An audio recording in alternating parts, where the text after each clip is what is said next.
Hürmetli vatandaş, bugünkü leksiyalarımızı başlayımız. Leksiyada size Gazirozu Washington'dan sözleyimiz. Bugünkü saat 2020 yıl 11. ayının 1. günü. Haftaki yekşembe. Vatandaş vaziyet doğrusu esaq saylanmış 2 gün kaldı. Bu bir. Tünügüllatin biz sizlerge leksiya sözlep dedik. Kaşgar otellage bir 10'lik tankla kirdi dedik. Onun kayını da aeroplanı yetip keledi dedik. Mana hazır tünügün kelgen haber da Tibet'nin aerodromu. Bu her bir aerodromu yoki avatsiyamı bilgili bulmadı fakat bir cümleli haber iken hazır ciddi kengaytip kuruluşa başladı dedi bu tügüdü. Anda Kaşgar'daki Xotan'daki virüs yuqumluq kesel meselesi doğrusu da ikinci varyant, ikinci şekli yetip geldi. Nime dedi? Hazır bu Kaşgar Toquzaq nahiyesi de yeni açılgan bir tikçilik karxana, kiyim tikiş karxanası da işlewatqan Uygur ayallar. Şularning orasida bu kesel paydo bo'ptimish. Ehtimal depti yoki manba deb ham aniq aytibdi. Vaksini urush bilan paydo bo'lgan kesel. Demak, siz bundan xulosa chiqaring. Hozir Jungo, ya'ni Xitoy hukumati vaksini ishlab chiqarish uchun Uygur ayollarning vujudida sinaq qilyapti desangiz bo'laydi. Uning urgan vaksinasi yuqumliq virusni paydo qildi degan gap. Bu bir. İkinci sandı vatandaşlarımdan apo. Ben tünügün sözlügen 2 parça leksiyamның birisini yoki 48-sini 2 saat kışı mağdurammadım. Ahır öçörüp etip qaytı yollasam qaytı yollığınım çıktı, yollandı. Bugün endi şu burun yollığının bugün koyup berilipti. Bu münasebetligim emas. İhtimal YouTube'da tahrirlewatqan ballarning ya tamaq chiqib ketgan bo'lishi mumkin, aralıqda ya bir ish chiqib qolgan bo'lishi mumkin. Shuni bilan tashlanib qilib bugun yo'llagan bo'lishi mumkin. Bu münasebetligim emas, kim münasebetliği bo'lsa mayli.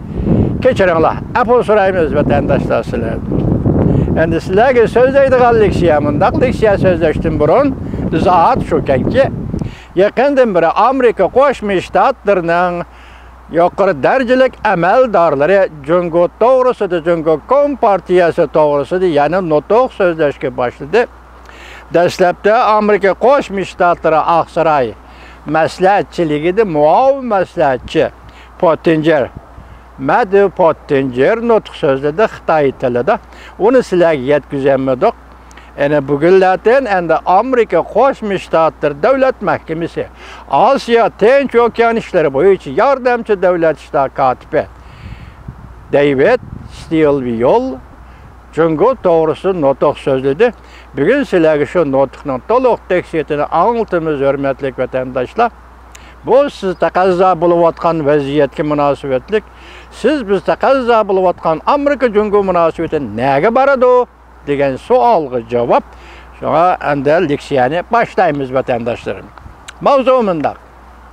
Yer shari bo'yicha chiriklashish va satchilikning kaynida Jungo Kompartiyasining ko'langisi bor.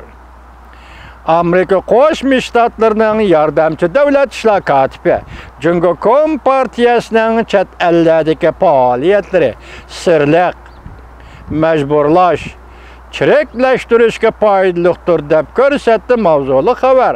10 ayning 31 kuni Amerika ovozining Xitoy tili programmasi e'lon qilindi. Xabar bundaq boshlandi.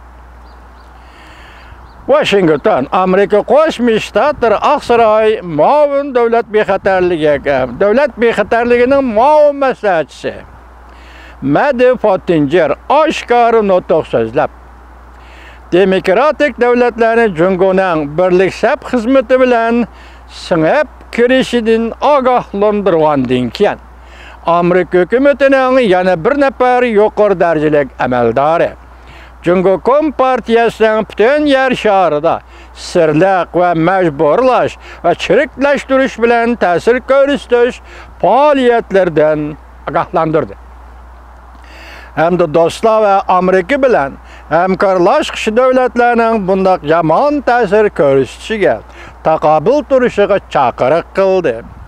Amerika Qo'shma Shtatlar Davlat Mahkamasi Osiyo Tinch okean ishlariga mas'ul yordamchi davlat ishlar kotibi David Stilwell juma kuni, ya'ni 10 oyning 30-kuni Stanford Universitetining Hoover institutida va Osiyo jamiyati bilan o'rtaq o'tkazilgan ikra yig'inida nutq so'zlab bunday ko'rsatdi.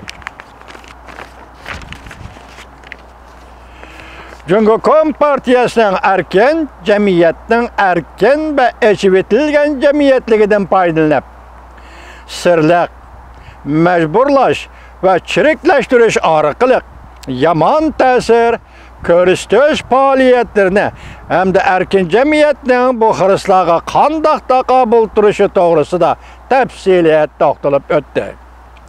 Yordamchi davlat ishlar kotibi Stilwell bunday ko'rsatdi. Bir necha 10 yillardan beri Amerika va boshqa davlatlar umidvorlik va oqko'ngillik bilan jungo bilan munosabat o'rnatib, ikki taraf o'tirisidagi diplomatiya, savdo mablag' sarflash, matbuot, ilmiy muhokama va al-aro almashtirishlarni qurollashtirish, qurol kitob deganda qurollashtirishlarni umid qildik. Lekin Jungo Kompartiyasi bularni yomon maqsadga yetishdan yo'llari deb qarab keldi.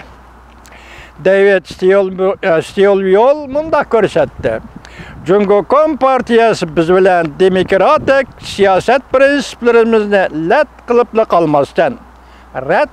qolmasdan, balki bu prinsiplarni foydalanishga bo'ladigan eng yaxshi ojizdek deb qaradi. David Stilwell bunday ko'rsatdi. Beijingliklar ataydigan birlik sap xizmetining har xil ifodalash shakllari balki har qaysi taraflarga berib ketiladi. Masalan, siyosatbozlarni setiblash, jungoning maydoniga bo'ysunmagan matbuotlar va shirkatlarga besim ishlatish, o'quvchilarning istiqyalik va vatanparvarlik harakatlariga ilhom berish, chet ellarda g'ayri siyosiy fikrdagi zotlarning va faoliyatchilarning faoliyatlarini parokanda qilish, yuqumli virus to'g'risida yolg'on xabar tarqatish, buyri mijoz diplomatiya bilan shug'ullanish va hokazo deb misollar bilan ko'rsatdi. Amerika Qo'shma Shtatlari Davlat Mahkamasi Osiyo Tinch okean ishlari bo'yicha yordamchi davlat ishlar kotibi David Stilwell. Davomini anglaysiz vatandosh.